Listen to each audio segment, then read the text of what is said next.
Então, boa tarde a todos. Sejam muito bem-vindos a mais uma webconferência do Telesaúde Espírito Santo. Para quem não me conhece ainda, meu nome é Karina, eu sou professora do curso de Odontologia da Universidade Federal do Espírito Santo, do Departamento de Medicina Social, e estou coordenadora do Teleeducação do Telesaúde Espírito Santo. Estou muito feliz que hoje temos muitos participantes. Continuem essa participação, divulguem essa webconferência, porque, como todas, ela será gravada e poderá ser acessada daqui a alguns dias no site do Telesaúde. Então, divulguem essa informação. A nossa webconferência de hoje é intitulada Exame Clínico nos Primeiros Anos de Vida, uma abordagem pediátrica. O nosso palestrante é o professor Zaganelli, do Departamento de Pediatria, também da Universidade Federal do Espírito Santo. Não sei se vocês se lembram, alguns meses atrás nós tivemos uma webconferência sobre crescimento e desenvolvimento da criança, e agora, dando continuidade, o exame clínico nos primeiros anos de vida. Então, gostaria muito de agradecer ao doutor Zaganelli pela presença aqui conosco hoje, por ter aceitado o nosso convite. Eu sei que a sua agenda é super ocupada, mas você guardou um pouquinho do seu tempo para estar conosco aqui hoje. Então, agradeço bastante. Lembrando que o Dr. Zaganelli também ele é teleconsultor do Telesaúde. Então, se vocês não conseguirem tirar alguma dúvida hoje aqui na webconferência, vocês podem mandar essas dúvidas pelo sistema de teleconsultoria. Ok? Lembrando que qualquer dúvida, qualquer experiência que quiser ser compartilhada, qualquer contribuição, vocês podem enviar pelo chat. E no final da apresentação, o professor Zaganelli vai tentar responder essas dúvidas que forem surgindo. Gostaria de lembrar ainda que é preciso que vocês enviem as informações solicitadas na caixa ao lado direito da tela do computador. Tá? É importante que vocês enviem esses dados e essas informações. Então, agora eu passo a palavra para o professor Zaganelli para que ele inicie a sua webconferência de hoje. Bem, boa tarde a todos vocês. Em primeiro lugar, meu agradecimento à professora Karina de me proporcionar essa oportunidade de vir aqui conversar com vocês para trocar experiências. Tá? A minha formação é da pediatria e, logicamente, eu vou fazer essa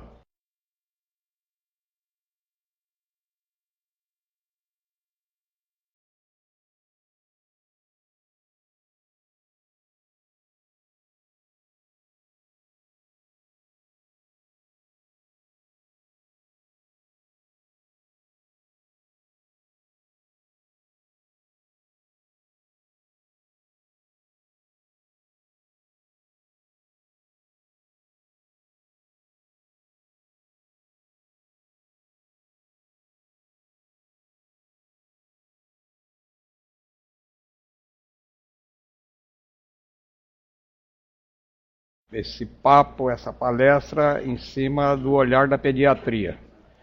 E é muito interessante para mim, porque eu sempre trabalhei em um hospital público onde chegam as crianças doentes.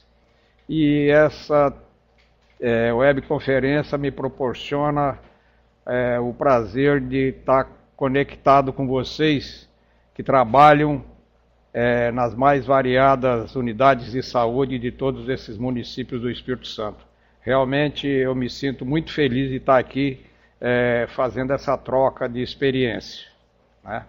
Como esse assunto é um assunto que eu acredito que muitos de vocês já sabem como é que faz,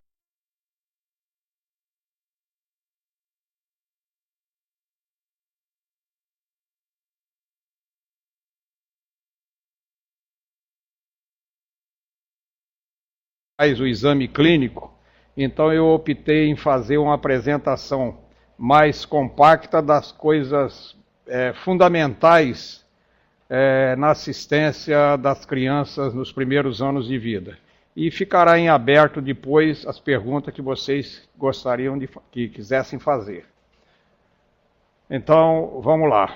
A primeira coisa que eu gostaria de de dividir com vocês é a história do período dos 1000 dias. No último congresso de pediatria, no ano passado, foi dado muito enfoque aos 1000 dias da criança. Que 1000 dias é esse? É um período compreendido entre o tempo da gestação a termo, de 280 dias, somados aos 2 primeiros anos de idade, 730 dias. E que esse período de 1000 dias, ele apresenta um alto impacto na redução da mortalidade e danos ao crescimento e neurodesenvolvimento futuro da criança. Ou seja, esses 1000 dias, eles definem a saúde futura da criança. É chamado janela de oportunidade. Eu acho que aqui é um foco muito importante para todos nós da área de saúde. E principalmente para vocês que estão aí na ponta das questões, né? Tudo acontece nos municípios, tudo acontece na unidade de saúde. Termina no hospital onde eu trabalho. E eu acho que, mais uma vez frisando, é muito importante essa conexão entre nós. Então, o primeiro recado que eu queria deixar aqui registrado é que todos nós passemos a partir de agora a pensar nessa janela de oportunidade que representa os 1000 dias. Segundo o Sistema Informático de Mortalidade do DataSUS, no Brasil, em 2009, morreram 42.642 crianças antes de completar o primeiro ano de vida.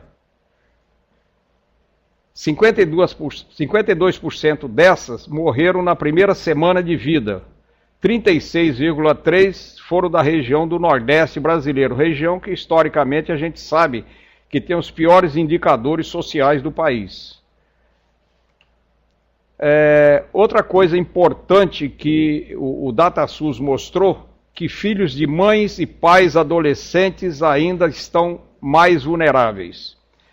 Uma análise da série histórica de 1996 a 2008, ao contrário da redução dos óbitos gerais, a morte infantil segundo a idade da mãe demonstrou que não houve redução da mortalidade infantil para os filhos e filhas de mães adolescentes.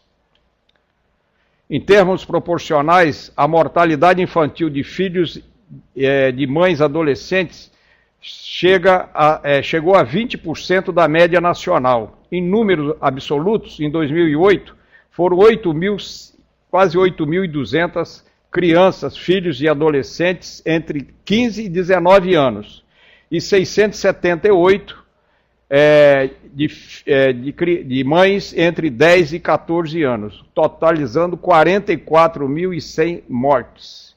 Então, 20% dos óbitos de criança, a mãe dessa criança é uma adolescente. Entre as principais causas da morte das crianças está a prematuridade e o baixo peso a nascer. Causas essas diretamente relacionadas às questões multicausais, entre elas a atenção pré-natal adequada e de qualidade. Bem, então, dito isso, nós vamos entrar no exame clínico. E como todos vocês sabem, o exame clínico ele possui 4 partes. Tem a parte da anamnese, a parte do exame físico, a hipótese diagnóstica e a minha conduta. Na década de 70, nós tínhamos 2 tipos de consulta. Nós tínhamos a consulta que era chamada consulta de puericultura, que era a consulta de rotina, e ela era destinada para as crianças sadias que estavam indo em busca da prevenção. E tinha um outro tipo de consulta, que era a consulta de urgência, consulta devido a uma doença. A criança tinha um problema, uma febre, uma diarreia, então ela ia ao médico buscar um tratamento. Enquanto que a consulta de puericultura era feita somente no consultório, a das urgências, das doenças, era feita no consultório, no pronto-socorro e nos pronto-atendimentos. No correr do tempo, nos últimos 20 anos, o que nós assistimos? Que a boa prática do consultório faz uma consulta global, onde engloba a puericultura e o tratamento. E aí nós já vemos uma distorção do atendimento das crianças de uma maneira geral no Brasil inteiro. E aqui no Espírito Santo não poderia ser diferente. As mães, elas estão procurando mais as unidades de pronto atendimento para fazer a consulta dos filhos. E em prejuízo as consultas de prevenção. Ou seja, a criança trata as intercorrências, mas as ações grandes da prevenção que são feitas no consultório em benefício da prevenção da puericultura, elas estão saindo prejudicadas, né? E a pediatria, como todos vocês sabem também, ela atende do recém-nascido até o adolescente, 19 anos. Então, importante, toda criança que chega na frente do profissional de saúde, ele chega com um problema, né? E nós temos que ser parceiro para resolver esse problema. E nunca esquecendo que a parte de tratamento é importante, mas a parte de prevenção é tão importante quanto. Bom, detalhando a anamnese, mais uma vez, todas vocês conhecem a importância de acolher a família que chega para nós. E trazendo essa criança, chega a mãe, chega a vovó e muitas vezes chega o pai. Nós, profissionais da saúde, nós temos que estabelecer uma relação. E a palavra-chave é chamado escutar. Eu tenho que escutar aquela família. E interessante que às vezes tem histórias diferentes. A mãe conta uma história, a vovó conta outra e o pai conta outra. Mas o profissional que trabalha com criança, ele tem que ter treinamento, ele tem que ser um expert em ouvir e entender, entrar em sintonia com essa família. E o benefício maior de tudo, a meta principal é o quê? É entender qual é o problema daquela criança e resolver o problema. Ou seja, então, para nós profissionais de saúde, a nossa palavra-chave é escutar. E é importante que se fale que esse escutar, esse entrar em sintonia, é diretamente o profissional de saúde com aquele adulto que trouxe a criança. Nós temos hoje um problema que é o computador, né? Muitas vezes na consulta entre o paciente e o profissional de saúde, nós temos o computador, e esse computador, dependendo da situação, ele pode atrapalhar essa relação.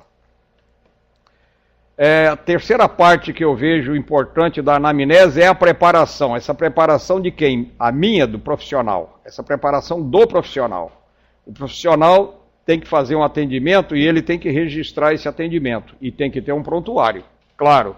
Ele tem que saber e estar preparado de que a consulta de primeira vez é uma consulta mais trabalhada. Eu não conheço aquela família, eu não conheço aquela criança. Então é uma consulta que demanda mais tempo, demanda mais paciência. Eu tenho que saber qual é a faixa etária da criança que eu vou consultar, né? Tem faixa etária que ela apresenta uma complexidade maior do que a outra. E claro, eu tenho que ter meu instrumental mínimo comigo. É meu estetoscópio, é minha fita métrica, é minha lanterna e meu otoscópio no bolso com abaixador de língua. Porque na hora que eu estiver examinando a criança, e ela esperneando muitas vezes, eu tenho que ser rápido e tenho que ser objetivo. Claro que para fazer tudo isso eu tenho que seguir um roteiro, eu tenho que ter um formulário da consulta, coisa básica, fácil. Outra coisa importante que eu vejo é o cartão da criança. No cartão da criança eu tenho o gráfico do crescimento e eu tenho que preencher esse gráfico, eu tenho um calendário vacinal e eu tenho que ler e entender. E tem um instrumento nele também que eu vejo que é muito pouco usado, que é um instrumento para avaliar o desenvolvimento neuropsicomotor. Ao iniciar a consulta, eu sempre peço o cartão da criança. Todos os clientes que vêm comigo, ele sabe que eu vou pedir o cartão da criança. Claro que às vezes na correria das mães elas esquecem, mas como eu falo, você tem chance de trazer na próxima consulta. Eu não abro mão do cartão da criança porque eu vejo que ele é uma ferramenta fantástica. Outra coisa importante é a certidão de nascimento. Todo brasileiro, ele tem que, aliás, todo ser humano, ele tem que ter a sua certidão de nascimento. E, infelizmente, embora seja poucos casos, nós encontramos ainda criança com 2, 3 meses ainda que não foram registrados. Isso acontece muitas vezes com um casal de adolescente, que o pai e a mãe não se entendem, então eles não sabem como é que vai registrar a criança e fica a criança sem registrar. Isso não pode acontecer. E nós, profissionais da saúde, nós, por tabela, nós nos tornamos responsáveis, né? Porque se nós estamos atendendo uma criança, essa criança não tem certidão de nascimento, lógico que essa criança sem certidão de nascimento, ele não existe. Ela não existe. Ok? E a criança só tem nome depois que ela tiver a certidão de nascimento. Outra coisa importante no atendimento é perguntar e pedir o resultado da triagem neonatal. O teste do olhinho, o teste da orelhinha e o teste do pezinho. Embora seja obrigatório fazer isso, nós vemos que na prática nem sempre isso acontece. E nós, profissionais da saúde, nós temos um poder muito grande de perguntar, e aí, fez o teste do olhinho? Não, não fiz por isso, por aquilo. Então, nós temos que ajudar, arranjar um caminho para resolver. E não podemos esquecer que as crianças menores, aquelas que foram para a UTI neonatal, aquelas crianças prematuras, as crianças de baixo peso, elas têm um risco maior de déficit visual, um risco maior de déficit auditivo e um risco maior de problemas neurológicos. Então, ver esses resultados é fundamental. Bom, e aí chegamos na queixa principal. Na queixa principal, como todos vocês sabem, o que nós fazemos? Nós ouvimos a família, listamos os sinais e os sintomas e, junto deles, os problemas que essa família vê em relação à criança. Então, os sinais, os sintomas e os problemas, nós colocamos ele numa linha de tempo, onde tem o início e tem uma evolução. E eu tenho que quantificar esses sinais. Por exemplo, às vezes uma mãe chega para nós e fala que o filho dela está tendo febre há 3 meses. Quando você vai detalhar esses 3 meses, você vai ver que ele teve febre 2 dias há 3 meses atrás e a febre sumiu e apareceu ontem, por exemplo. Então nós temos que colocar na linha do tempo e usando dias do mês e de preferência a quantos dias surgiu aquele sinal e jamais usar na descrição nossa dia de semana, porque na hora que você coloca que a febre começou numa quarta-feira, eu fico perdido porque eu não sei que quarta-feira foi essa. Então é coisa básica, né?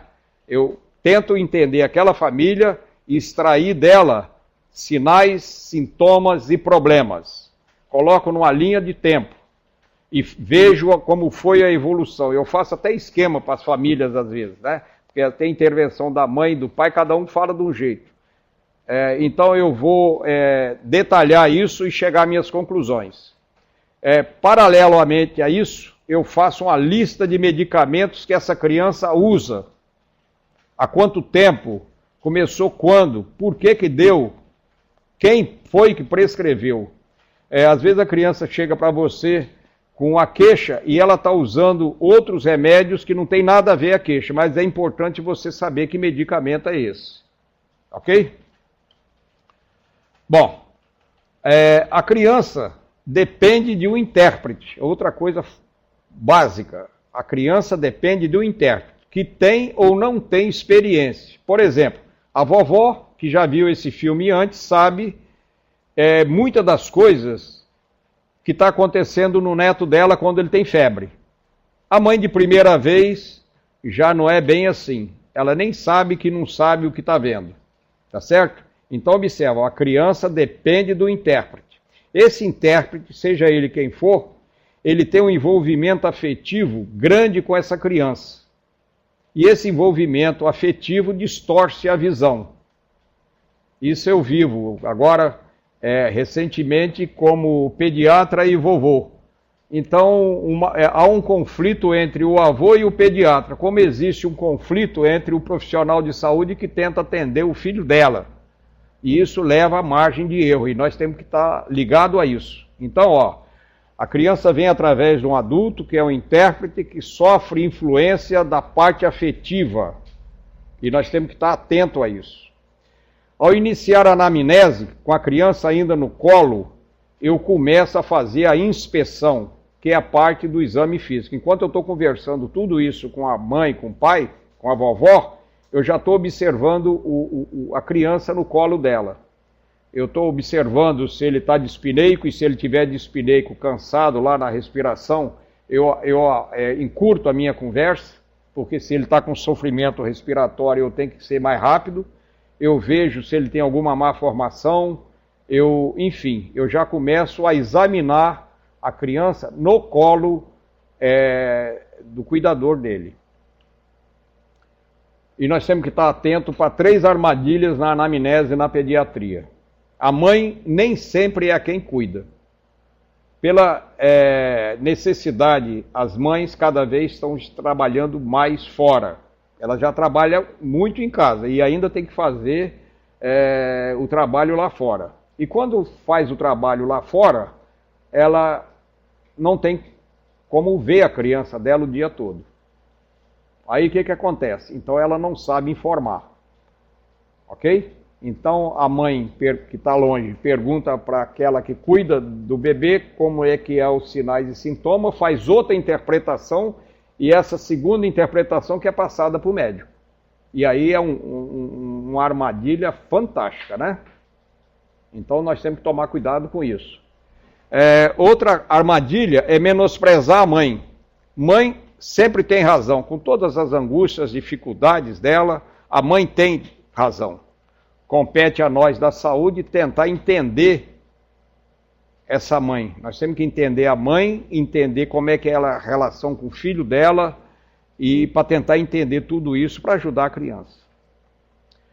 Outra armadilha é aceitar passivamente o relato com exagero. O que eu quero dizer aqui?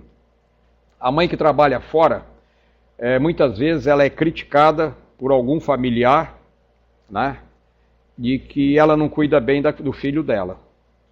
Ora, ela não cuida bem porque ela tem que trabalhar para botar dinheiro dentro de casa, né? E na hora que o filho adoece, algumas mães entram em sofrimento psicológico. Para mim isso é nítido. Então, nós da área da saúde, nós temos que entender que aquela mãe trabalha fora porque precisa, e quando o filho dela estiver doente, ela não é culpada de nada, desde que ela fez o dever de casa dela, né? Então, as crianças ficam doentes mesmo, e as armadilhas para nós da saúde é isso aí, ó. A mãe não cuida porque ela está trabalhando fora. Então, a anamnese tem que ser feita com aquele que cuida, que não é a mãe, mas tem que ser incluída a mãe, claro. A mãe não pode ser menosprezada em nenhuma situação. Nós temos que entender a mãe. E terceiro, nós temos que tomar cuidado com os relatos de exagero. Bom, na minha consulta, e eu falo mais da consulta de rotina, consulta de prevenção, eu tenho que entender aquela criança e entender o início dessa criança. E para entender o início dessa criança, eu começo na gestação. E na gestação eu tenho que entender em que fase da vida da mulher aconteceu, porque eu tenho idades que representam riscos maiores. Por exemplo, 15 anos e menores de 15 e 35 anos e maiores de 35 anos são idades que classicamente representam um risco maior para a gravidez. O Ministério da Saúde nos fala que tem que ter um mínimo de 6 consultas ou mais. E fala também que essa consulta no pré-natal, ela tem que ser iniciada o mais precocemente possível, não é? E aí nós já temos, por exemplo, no caso das adolescentes, a coisa já pega aqui, porque muitas delas têm 15 ou menos de 15, tem um risco da idade, E depois, no número da consulta, como às vezes é uma gravidez não assumida, ela demora para iniciar o pré-natal. E aí inicia tardiamente e não chega nas 6 consultas. Outra coisa importante que tem que se entender é se essa gestação teve intercorrência. O que aconteceu de intercorrência nessa gestação? Teve sangramento, teve infecção, teve diabetes, enfim. Qual dificuldade que teve e o que representou isso e que tratamento foi feito. Em seguida, eu tenho que entender como é que foi o parto. Se foi um parto vaginal, foi um parto cesariano e se teve intercorrência durante esse parto. Se teve sangramento, se precisou, enfim, fazer um procedimento mais invasivo, enfim. Eu tenho que entender o que aconteceu naquele parto. Depois eu tenho que entender o nascimento.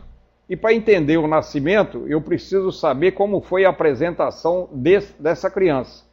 Se foi parto vaginal, se ele teve apresentação cefálica ou não. Eu tenho que entender qual foi o índice de Apgar que ele teve ao nascer. O índice de Apgar vai me dar a vitalidade do bebê com 1 minuto e com 5 minutos. Eu tenho que entender qual é o tempo de gestação que foi gerada essa criança. E depois eu tenho que pesar, medir o comprimento e perímetro cefálico. E depois eu tenho que entender também o período neonatal. E no período neonatal todas essas variáveis aqui, ó. Eu tenho que saber se a criança nasceu, foi para o alojamento conjunto ou foi para a unidade de terapia intensiva neonatal. Ele teve intercorrência, ele teve algum problema no nascimento, ele foi amamentado no peito, e se está tendo dificuldade, e se não foi, por que não foi? Por que a mãe não está amamentando? Porque aqui é outra questão importantíssima na sobrevida das crianças, né? Eu tenho que saber o peso da alta, para saber se no dia que ele vem para a minha consulta, ele está ganhando peso ou se não está ganhando peso. Eu tenho que classificar o recém-nascido. Todo bebê hoje ele é classificado, e eu classifico ele de uma maneira bem simples, pelo peso e pelo tempo da gestação. O recém-nascido a termo, que tem essa sigla RNT, de 37 ou mais semanas, é o recém-nascido que a gente chama a termo. O recém-nascido com menos de 37 semanas é o pré-termo. O menos de 2,5 kg é o baixo peso. E peso com a idade gestacional, eu jogo num gráfico que ele vai me dizer se a criança é adequada para a idade gestacional, é pequeno para a idade gestacional ou grande para a idade gestacional. Por que isso é importante? Porque as crianças pré-termas, os baixo peso, os pequenos para a idade gestacional, são aqueles que mais morrem, tanto dentro do hospital como depois na alta. Bom, em seguida eu tenho que conhecer a família, a raiz da criança. E assim eu tenho que conhecer a família, quais são as doenças que essa família tem, qual é a genética. Claro que eu estou falando tudo isso aqui, e isso você vai fazer no correr do seu atendimento. E eu tenho que entender se tem riscos familiares, que infelizmente cada vez mais a gente está assistindo isso, né? São pais separados ou pais ausentes, né? Eu tenho que entender isso porque isso vai influenciar diretamente na saúde da criança. Tem que entender também o passado da criança. Quais foram as doenças que ela já teve? E eu tenho que ver se ela foi vacinada corretamente. Em todas as consultas de rotina, como vocês sabem, deve-se avaliar e orientar sobre doenças e tratamentos.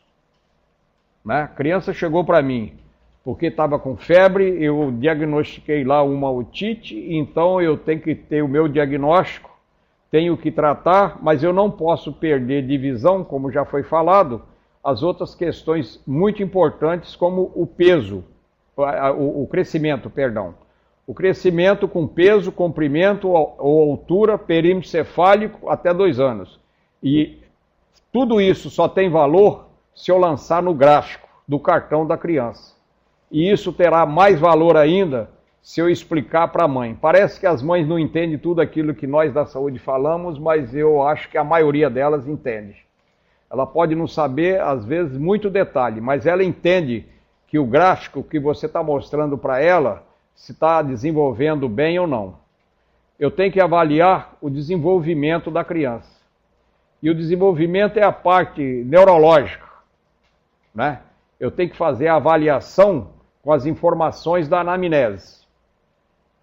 Pelo que a mãe fala para mim, eu vou saber fazer uma ideia do desenvolvimento. Depois, no meu exame físico, eu vou ver se aquilo que a mãe falou, eu encontro. E no cartão da criança tem um instrumento chamado Instrumento de Vigilância do Desenvolvimento. Está lá no cartão da criança. Normalmente eu ensino as mães a entender o que instrumento é esse e elas preenchem. E as mães, quando retornam para mim, todo esse instrumento aí, ele está preenchido. O que dá uma segurança boa, de uma maneira geral, do desenvolvimento neurológico da criança. Claro que a alimentação é fundamental. Não podemos nos esquecer que a criança doente, ela come menos. E por cultura das famílias, às vezes as famílias querem forçar a criança a comer na hora que ela não vai se alimentar, que é na hora que ela está doente. Compete a nós da saúde mostrar para a mãe que naquela fase que a criança está doente, ela come menos. E um dos sinais de melhora dela é que ela passa a comer mais. Eu tenho que estar com um conhecimento do cartão de vacina. E qualquer dúvida que a mãe tiver, eu tenho que tentar responder. Tentar. Com seriedade, com honestidade. E quando eu não souber, eu já estou na fase da vida que eu falo, isso aí eu ainda não sei, mas eu vou procurar ver e depois eu te ligo.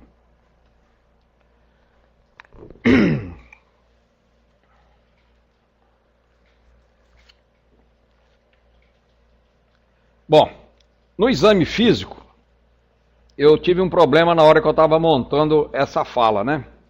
Porque essa parte nós fazemos ela detalhadamente lá na faculdade para os alunos de medicina. No caso aqui hoje, nós estamos falando com profissionais que já têm todas essas noções. Então, qual é o recado meu para o exame físico? É que o exame físico ele seja global. Ele vai da cabeça aos pés. E eu tenho que examinar toda a criança por segmentos. Eu começo examinando a criança no colo da mãe, as crianças pequenas, claro, e com roupa. Eu faço a minha ausculta inicial com a criança com roupa. Por quê? Porque eu consigo ver o coração do jeito que ele bate normalmente, a criança está protegida no colo. Na hora que você tirar a roupa da criança e colocar ele em cima de uma maca, a criança vai chorar assustada e aí já era. Se ele tiver um sopro, você não escuta mais, porque ela entra no ataque cardíaco e você não escuta mais o sopro. Então a sugestão que eu dou é que no início do exame, aquela criança pequena que não vai colaborar, é que você faça o exame, comece o exame no colo e que você examine,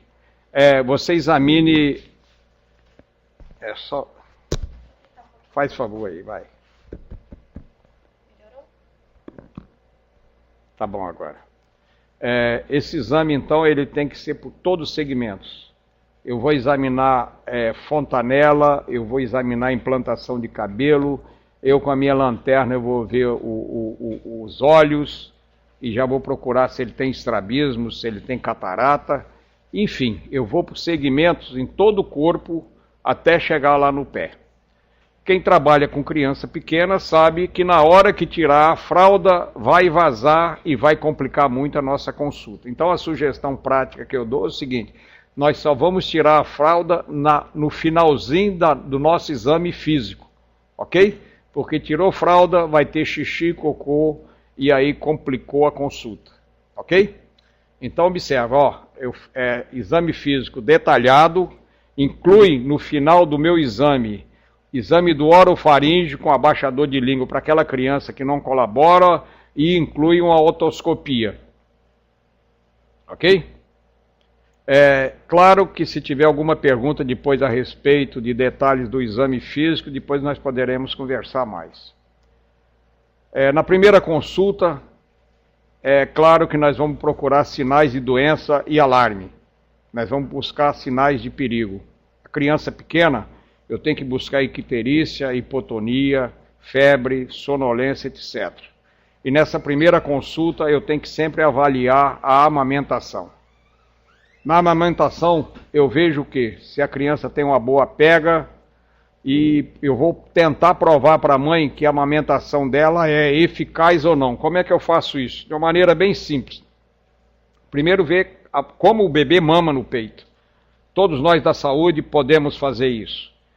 Durante a minha consulta de bebê pequeno, eu falo, põe no finalzinho, acabei de fazer meu exame físico, eu peço à mãe para amamentar o bebê. Primeiro que acaba a choradeira e segundo você já vê a pega. E você vê a disposição da mãe para amamentar.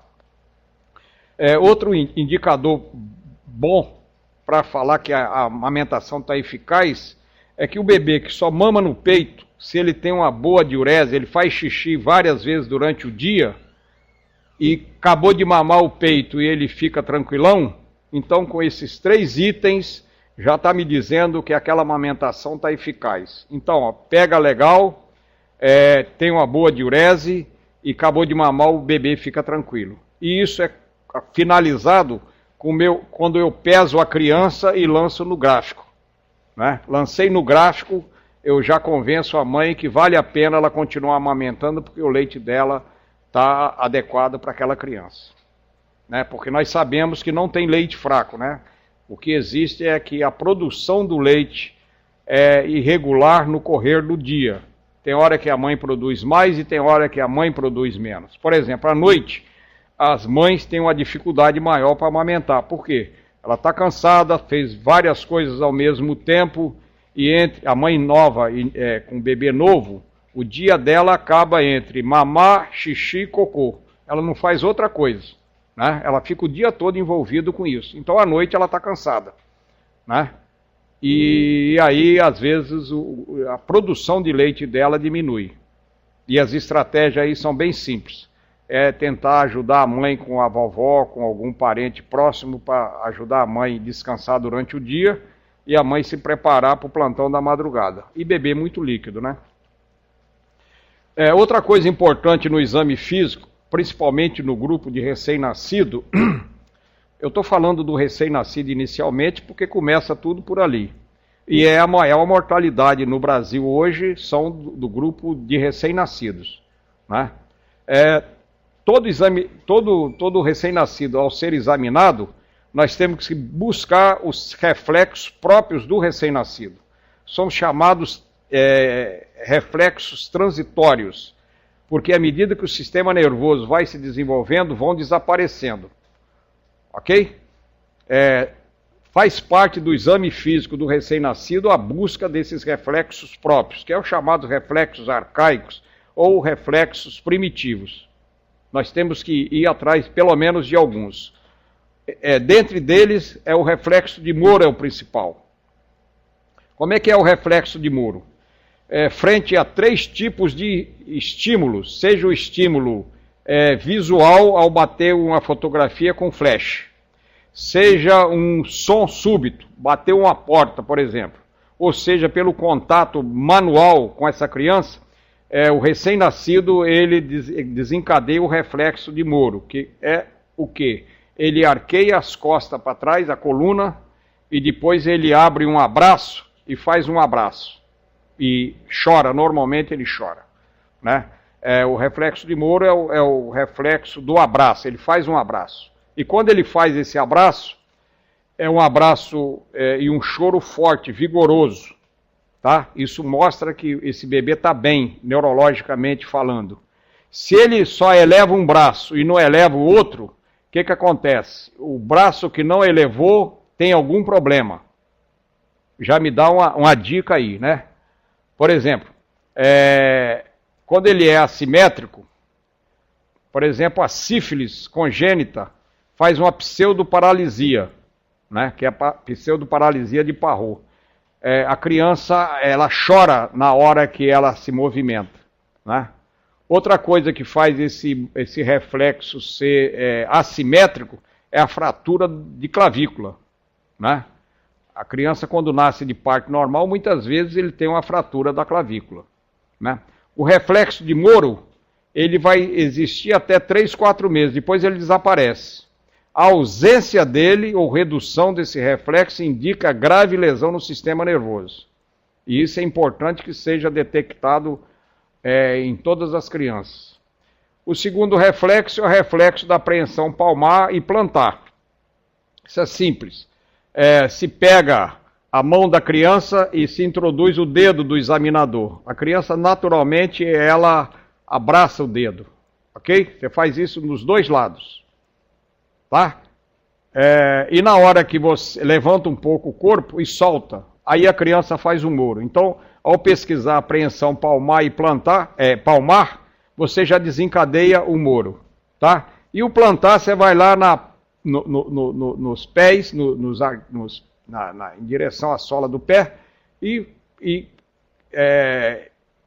em contrário, você põe teu polegar contra os dedos, na parte de baixo dos dedos. Os dedos do pé da criança abraçam os dedos. Esse reflexo vai desaparecer em torno do 6º mês.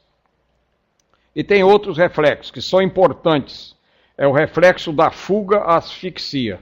Você pega a criança, coloca ele de barriga para baixo ou em decúbito ventral, e põe de modo que a narina dele vai ficar obstruída pelo plano onde ele está deitado. Quer dizer, ele deitado no colchonete, ele com o rosto no colchonete, a narina dele está obstruída. O bebê que tem vitalidade boa, ele logo vira o rosto para respirar melhor. Isso aí é um sinal de boa vitalidade do bebê. Outro é o reflexo de sucção. Tocou os lábios do recém-nascido com o dedo, com qualquer coisa, ele vai virar para tentar sugar. Ele pode estar ausente nos prematuros, ele desaparece com mais ou menos 3 meses em vigília e 6 meses dormindo. A ausência do reflexo da sucção indica grave lesão cerebral, né? E aqui nós já vemos outra coisa importante, ó. O prematuro, ele tem uma sucção mais fraca. Se ele tem uma sucção mais fraca, ele não consegue pegar bem no peito para mamar. Se ele não consegue pegar bem no peito para mamar, é um bebê que vai ser desmamado precocemente. Bebê desmamado é risco maior de doença. Então aí você já vê que é uma área importante para se trabalhar. Está aqui, isso aí são 2 estudantes que gentilmente cederam essas fotografias aqui para a gente apresentar. Essa criança aqui, maior, tem 3 para 4 aninhos. Criança de 3 para 4 anos em diante, elas colaboram com o exame do pessoal da saúde. Ela colabora. Se a gente fizer a estratégia correta, é o melhor cliente que tem. Claro, eu tenho que me cercar de critérios de proteção para ela. O que é critério de proteção para ela? Por que ela está abrindo a boca aqui? Porque a mãe dela está aqui do lado, ó. A mãe dela está aqui do lado. E tem contato físico, tá? Eu aprendi que a mãe tem que ter sempre a linha de visão sobre o filho dela que está sendo examinado, né? Eu falo que tem que ter linha de visão direta. A mãe está junto da criança que está sendo atendida. E, se possível, tocando. Está aqui, ó. Essa mão aqui não está obrigando a criança a ficar aí. Ela só está dando segurança para a criança. Tá? Essa máscara que eu botei aqui por questões éticas, ela também quer dizer que tanto o doutor quanto a mãe tem que ter um semblante de tranquilidade e, se possível, até de sorriso. Dependendo do problema que tiver a criancinha, um sorriso faz muito bem, porque transmite segurança para a criança. A criança pequena, que é essa daqui, ela colabora com o meu exame até um determinado tempo, né? E, como eu falei, eu começo examinando a criança no colo da mãe, com roupa. Aqui, ó, ela só está de fralda. E ela está tranquilona aqui, ó. E interagindo com o examinador. Que está lá, começa o exame na cabeça. Já tem a lanterna aqui da doutora aqui, ó. Já vendo a parte de olho. E vendo a interação da criança com outra pessoa. E debaixo dessas máscaras aqui, tem uma mãe sorrindo e uma doutora sorrindo. Tá certo? O bendito abaixador de língua aqui, que ele é fundamental para a criança que não colabora, ele tem que ser usado o mínimo possível. Por exemplo, nessa criança maior, se você mandar ele fazer um caprichado ali, você vai ver tudo que você tem que ver na boca. Né? Não esquecendo que no exame da boca eu tenho que ver os dentes, e nós estamos pegando crianças, infelizmente, ainda com dentes cariados e que precisam de ajuda da turma da odonto, né? Enfim, aqui é uma maneira de uma criança colaborar no meu exame, ok?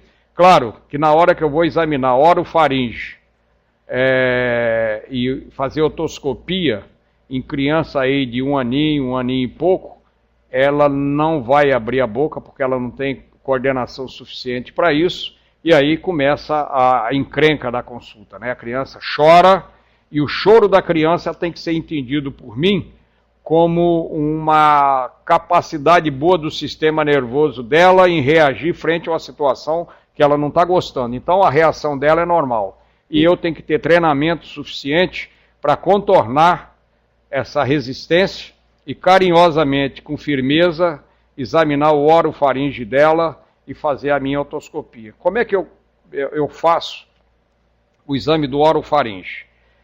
Então é assim, ó, vou tentar aqui, ó. Coloca a criança numa maca, a mãe do lado da cabeça e o profissional do lado do abdômen, tá ok? E aí a mãe pega-se a criança e coloca os braços dela nessa posição aqui, ó. Tá? Tá todo mundo vendo aí, espero. E o polegar da mãe vai na região frontal da criança. Então, com isso, ela faz uma ótima imobilização. E o profissional, com a lanterna numa mão e o abaixador na outra, consegue examinar tranquilamente tudo que tem que ver. Ok? Na otoscopia, inverte-se as posições da mãe e do examinador. O examinador vai para o lado da cabeça, a mãe vai para o lado do abdômen. Os braços que estavam para cima ficam ao longo do corpo. E a mãe segura, imobiliza a criança e os braços num pacote único. E o médico consegue fazer a otoscopia. Ok? Bom, depois do meu exame físico eu tenho que ter diagnóstico. Quando eu falo diagnóstico, eu estou falando de hipótese diagnóstica, né? Onde se sabe tudo é só em sala de aula. Na hora que você começa a atender as pessoas, evidentemente que nenhum profissional sabe tudo a todo momento, né? Então eu faço hipótese diagnóstica. E as minhas hipóteses é bem simples. Tem uma doença ou não tem doença? A criança está sadia? Isso para mim é um diagnóstico importante, porque eu falo para a mãe, seu filho não tem doença. Claro que na hora que eu falar isso, eu tenho que ter muita segurança no que eu estou falando. Se ele tem uma doença, eu tenho que tentar aproximar o máximo possível do acerto, né? Eu tenho que ser prudente na hora que eu faço o meu diagnóstico. E tomar cuidado na hora de fazer os diagnósticos, que tem diagnóstico às vezes que assusta. E eu tenho que ter comprovações, ok? Eu tenho que ter, então, um diagnóstico nutricional, alimentar. Como eu fiz a minha boa anamnese lá atrás, e fiz meu gráfico, eu já sei se a criança está diagnosticada, o diagnóstico dela é adequado à nutrição e à alimentação. Como eu fiz meu gráfico de crescimento, eu vou dizer se o crescimento dele está adequado ou não. E a mesma coisa com o desenvolvimento. Eu preenchi um instrumento de avaliação do sistema nervoso, então eu já tenho isso aí. E o outro diagnóstico é o diagnóstico imunológico ou vacinal. Tudo isso aí é importante porque vai ter prescrição, vai ter conduta, vai ter orientação. E aí eu vou prescrever medicamentos ou vacinas de acordo com o caso. Às vezes eu termino minha consulta e eu não tenho remédio nenhum para dar, mas tem a vacina para passar. Se tem uma doença, eu vou explicar em linguagem simples para as mães, para as pessoas entenderem o que é aquela doença, como é que ela evolui e o que é sinal de piora, né? O que preocupa a mãe, ok?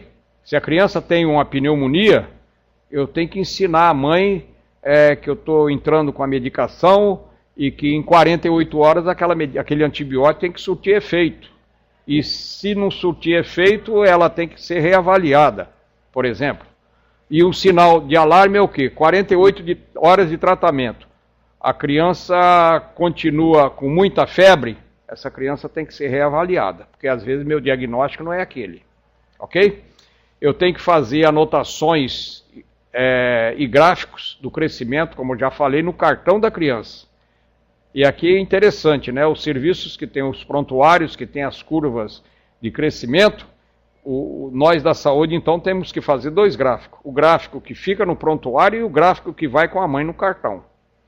Eu tenho que orientar o desenvolvimento, como já falei, do cartão da criança, alimentação, e vou agendar uma consulta de segmento. Aqui eu acho que é outro ponto fraco de todo o sistema de saúde, né?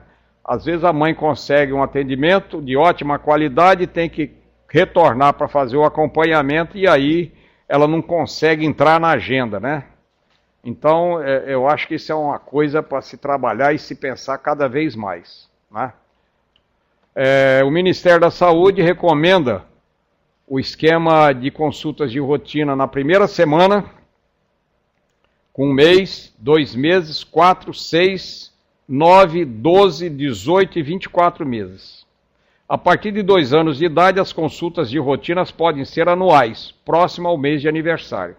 Algumas crianças necessitam de maior atenção e devem ser vistas com maior frequência. Essas crianças aqui, ó, quem são elas? As crianças que tiveram dificuldade no nascimento, tiveram Apgar abaixo de 6, as crianças de baixo peso, os prematuros, os filhos de adolescentes, as crianças com malformações.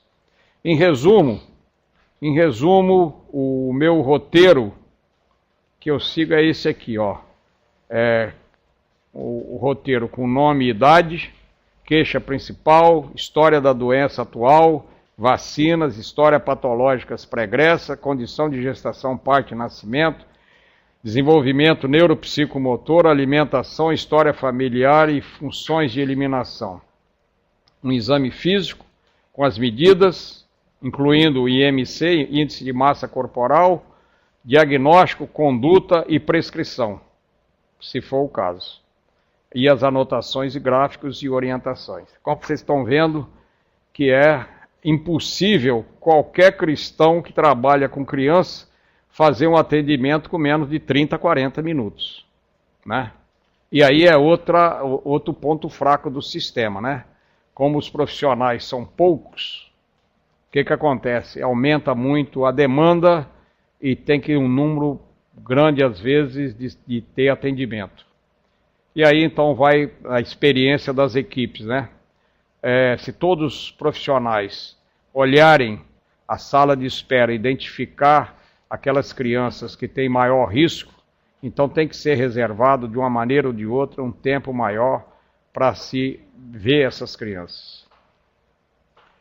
Bom, em resumo, a janela de oportunidade nós podemos trabalhar nela, porque ela vai definir a saúde futura da criança. É a janela de oportunidades. O acesso aos serviços de saúde, acolhimento humanizado e qualidade aos serviços de pré-natal, parto, pós-parto e acompanhamento nos cuidados com o bebê é fundamental. Todos nós sabemos isso, tá? Mas nós também sabemos das dificuldades do acesso, do acolhimento humanizado e com qualidade. E muitas das questões que estoura lá na criança vem lá do pré-natal, do parto, do pós-parto. E depois que essas crianças vão embora, tem que continuar essa assistência, né? E aí eu vejo, e isso me encantou vir aqui, viu, Karina? Me encantou vir aqui, porque é uma possibilidade da gente fazer uma ligação entre o hospital e a unidade de saúde, porque as unidades de saúde têm um agente de saúde que tem um papel fundamental na busca ativa das crianças com maior risco que são. Quais são as crianças que têm o maior risco?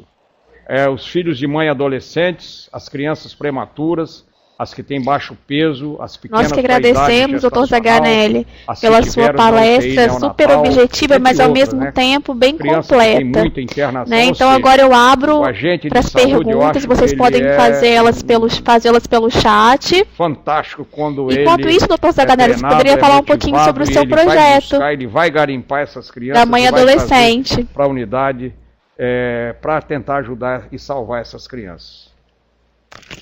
Depois da família, o profissional de saúde é o primeiro a ter contato com a criança. Em seu relacionamento permanente com a comunidade, ele pode ter um papel decisivo na prevenção e no tratamento das doenças. Nós fazemos a diferença na vida dessas pessoas. Muito obrigado pela oportunidade de estar aqui. Estou aberto a qualquer pergunta, viu? Muito obrigado.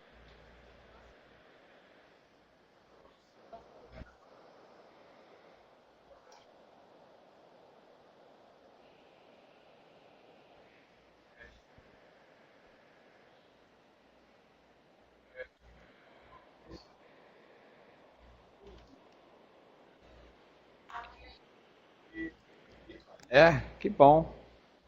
Me empresta o folder então, Karina, faz favor. Obrigado. No Hospital das Clínicas nós temos esse projeto. Um projeto que nós já começamos lá em 2008. Né? Ele funciona na maternidade do Hospital Universitário. E é um projeto em que ele atende as adolescentes que engravidaram e importante frisar que adolescente para nós é de acordo com a Organização Mundial de Saúde, de 10 a 19 anos. E nesse atendimento, que tudo começa na maternidade. Por que começa na maternidade? Porque o bebê está aí, a mãe está aí, né? Nós não entramos muito no detalhe por que ela engravidou, pelo menos na fase inicial, né? Porque na fase inicial, a ideia do projeto é o quê? Tentar ajudar as equipes de saúde que trabalham lá no hospital a salvar tanto a mãe quanto essas crianças. A mãe adolescente, ela tem um risco 2 vezes maior de morrer em relação às adultas. E o filho da mãe adolescente tem um risco 1,5% a mais de morrer no primeiro ano de vida. Então isso aqui representa 20% da mortalidade de crianças no Brasil. Ok? E não podemos esquecer que de cada 5 brasileiros, 1 é filho de adolescente. Tá? Então, além de fazer esse acolhimento lá no hospital, com todas as dificuldades que a gente tem, uma outra parte, nós chamamos os filhos das adolescentes e os adolescentes para retornar ao hospital, para que a gente conheça a realidade deles, né? E nós estamos encontrando lá mãe de 12 anos com pai de 14, né? E estão indo lá porque tem vovó na área. Quem salva essas mães adolescentes e esses netos aí são as vovós, que fazem um trabalho maravilhoso e que ninguém fala disso, né? Então o trabalho que as vovós fazem em prol daquela adolescente que não devia ter filho naquela hora, mas teve, aconteceu, está aí, compete a nós da saúde apoiar, ajudar, apoiar no sentido de salvar a vida dela e do bebê. E depois nas consultas de alta, nós estamos observando que mães que tiveram filho há mais de ano, nunca mais fez uma consulta ginecológica para ela. Embora às vezes ela vai, e muitas vezes, no pediatra ou no médico que atende a criança dela, para acompanhar o filho, né? Então eu estou tentando divulgar esse projeto, porque eu acho que esse projeto ele é importante, porque é um tema importante, porque está morrendo criança, filho de adolescente, e que nós, em todo o estado, em todo o Brasil, com certeza, se cada um podemos fazer alguma coisa por essas meninas que engravidam no período da adolescência. E nem toda gravidez da adolescência tem risco. A Organização Mundial de Saúde fala que depois de 16 anos, quando essa adolescente foi bem acompanhada no pré-natal, chegou no final, com todas as consultas que deveria ter, e está numa apresentação cefálica e não tem intercorrência de doenças, é uma gravidez comparada a outra de mulher mais velha, ok? Mas nós temos um grupo menor de 15 anos, que é um grupo preocupante, e tem aquelas de 16 a 19 anos, que embora a idade poderia não ser tão de risco assim, mas a vulnerabilidade da vida delas, da realidade delas, tá? Da falta do apoio do pai do bebê, enfim, por uma série de fatores, ela passa a ter risco e o filho também. Ok? Em cada uma de vocês, nas unidades de vocês, se vê uma adolescente que engravidou, faça um bom trabalho.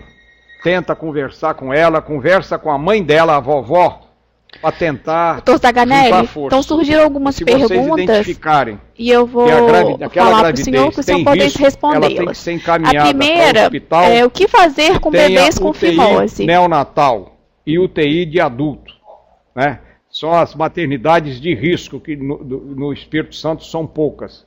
Tem o Hospital das Clínicas e agora a maternidade lá Dr. Jaime, se não me falha a memória, é outra que está entrando lá com força no sentido de fazer atendimento de alto risco. A Santa Casa está tentando fazer, mas enfim, são poucas unidades para atender a gestante de alto risco do meu conhecimento, ok? E eu sei que tem uma tendência a aumentar isso em outros municípios, grandes municípios como Colatina, Cachoeiro, Linhares, etc.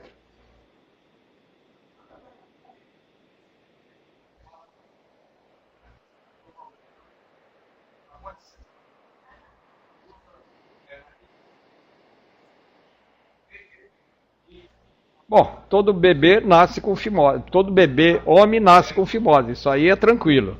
O que eu preciso saber, inicialmente, se ele tem um bom jato urinário. A criança tem fimose, tem 2 anos de idade, faz xixi longe, tem um jato de urina mais ou menos desse tamanho aqui, ó. Deixa eu acertar aqui, isso. Um jato de urina mais ou menos assim, tá tranquilo.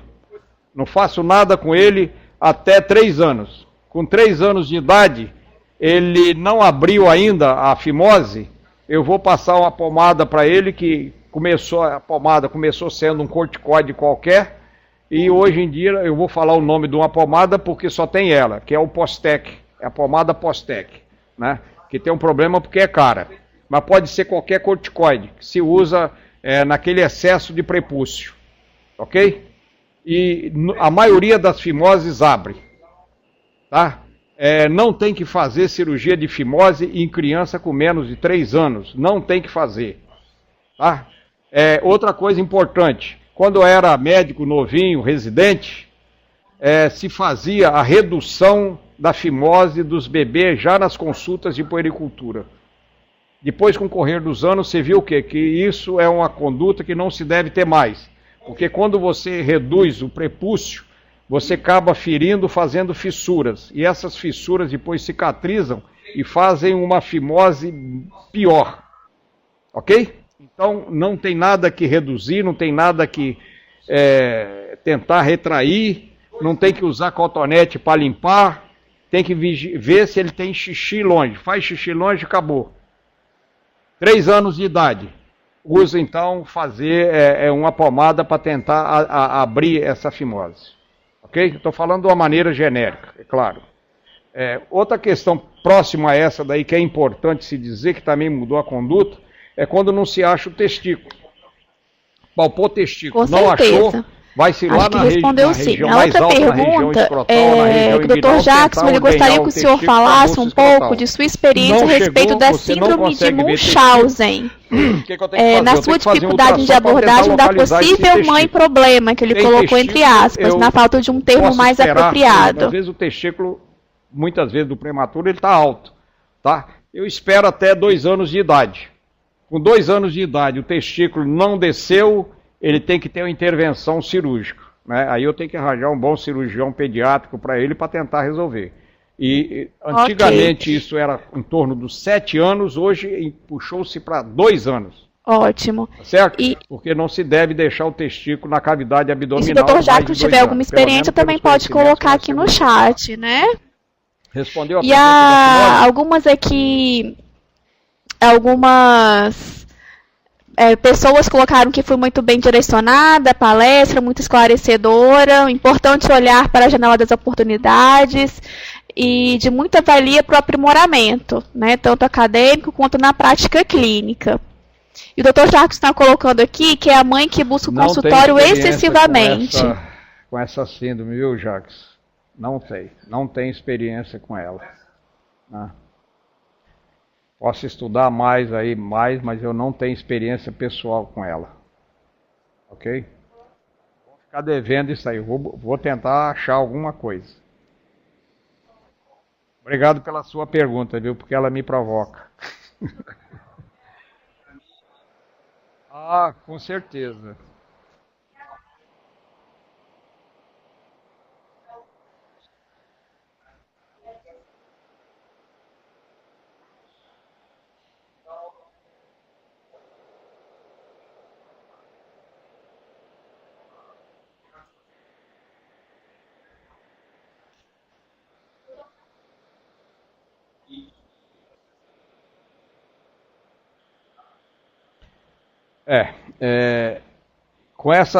Com esse rótulo aí, ok? Fica mais fácil para a gente responder, né? A minha preocupação é a síndrome, né? Que eu não sei se ele está bem colocado ali, né?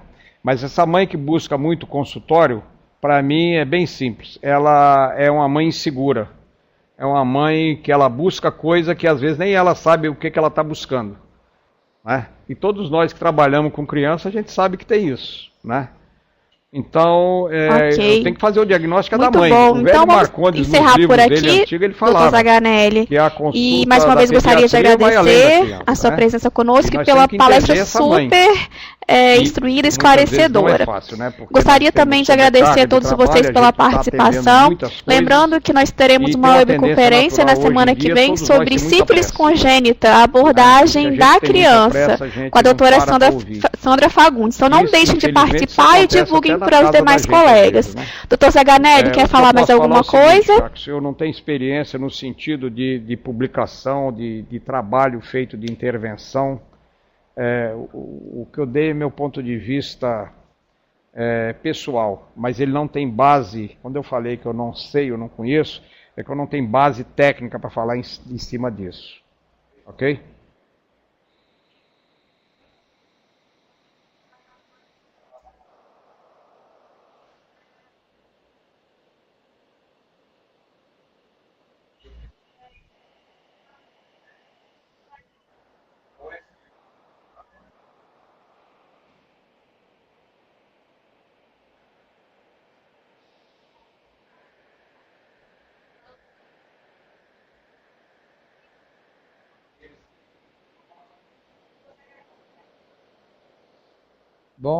Muito bom. Eu primeiro quero parabenizar a equipe de vocês, né?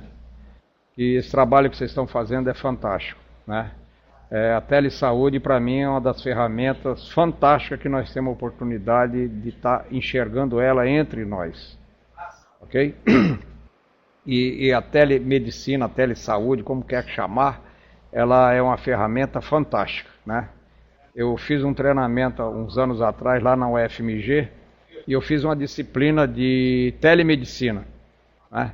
A UFMG faz um trabalho fantástico com essa ferramenta, né, de acompanhar a distância. Por literatura, eu conheci um projeto que tem lá na Itália, que eles monitoram a gravidez de mães localizadas muito distante em regiões pobres. Né? Não existe essa tecnologia entre nós. E a maneira a ideia dessa tecnologia é o quê?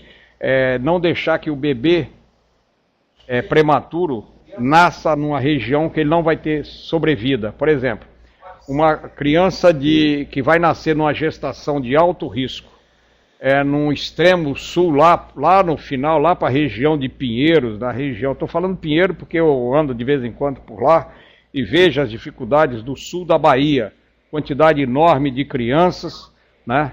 E então observa, uma criança que vai nascer com 1,5 kg lá no extremo norte do nosso estado, coitadinha dela, ela vai ter muita dificuldade, né? Começa que hoje nós estamos tendo a oportunidade de ver crianças nascerem e sobreviverem, que há uns anos atrás a gente não via. Eu estou falando de quê? Eu estou falando das crianças que estão nascendo e sobrevivendo, elas estão nascendo com menos de 1,5 kg, ok? Crianças de menos de 1,5 kg, 1.000 gramas, 900 gramas, como nós estamos vendo lá nas clínicas, e sobreviver, cara, isso é uma coisa fantástica que eu estou assistindo. Eu tenho o privilégio de ver tudo isso. No meu tempo que eu era novinho na pediatria, eu vi algumas crianças nascerem com 1.000 gramas. E elas, normalmente, era deixada em cima do mármore lá, colocava-se um lençolzinho branco e se falava, mais um anjinho foi para o céu. E essas crianças não tinham sobrevivido. Claro, não se tinha conhecimento técnico naquela época. Eu estou falando da década de 70. O respirador para botar nessas crianças era o velho tacaoca. A turma velha aí deve saber, o velho tacaoca era um treco assim, horroroso. Explodiu o pulmão de todas as crianças. Hoje, o que eu estou assistindo? UTIs com pessoas novas, extremamente treinadas, competentes, e trabalhando com equipamentos fantásticos. Um respirador para salvar um bebê de 1 quilo, ele custa miseravelmente aí R$120 mil, porque ele é todo informatizado, é uma máquina fantástica, ok? E normalmente as UTIs neonatais, normalmente elas têm uns 10 equipamentos desses. Né? E nós estamos vendo essas crianças sobreviverem. São os prematuros extremos, eu estou assistindo isso. Então essas crianças ficam 2, 3, 4 meses internados na UTI neonatal. O SUS gasta uma fortuna com a criança dessa. Aí ela vai para casa e as unidades de terapia intensiva neonatal, na maioria delas, não tem um serviço forte para acompanhar essas crianças depois. Com toda a dificuldade das famílias, às vezes a família não vai, são famílias pobres, tá? São famílias pobres que elas têm dificuldade para chegar porque não tem dinheiro para passagem, enfim, uma série de fatores. E aí que entra para mim um desafio maravilhoso que eu estou vendo aqui agora com vocês, com as unidades de saúde, vocês lá longe, para onde vão essas crianças, com uma equipe motivada, tá? Multiprofissional e com agente de saúde. Eu acho que um grande investimento que nós temos que fazer, o Brasil todo, é no agente de saúde, né? Porque o agente de saúde motivado, eu estou falando daquele que encara a ação de agente de saúde do seu ponto de vista profissional, com treinamento e feliz da vida porque está fazendo uma coisa diferente. Então, essa pessoa, esse agente de saúde, iria resgatar essas crianças que ficaram tanto tempo no hospital para ser acompanhadas. Porque nada vale eu ficar com a criança 3 meses na unidade. Obrigada, doutor Zaganelli, obrigada a todos pela participação. E eu peço que então continuem participando, porque as webconferências, os temas são pensados exatamente para vocês. Em breve nós teremos aí um curso de feridas, nós vamos divulgá-lo. E também participem para sugestão de temas.